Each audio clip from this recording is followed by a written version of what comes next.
10 மாதம் சுமந்திருந்து பெற்றாள்.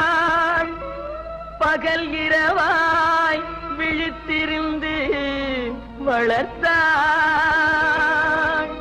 வித்தகனாய் கல்வி பெற வைத்தாள். மேதினியில் நாம் வாழ செய்தாள்.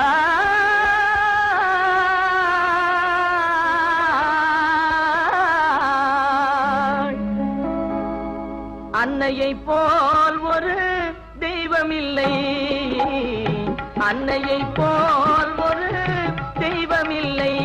அவள் அடித்தொழ மறப்பவர் மனிதரில்லை, மனிதரில்லை. மண்ணில்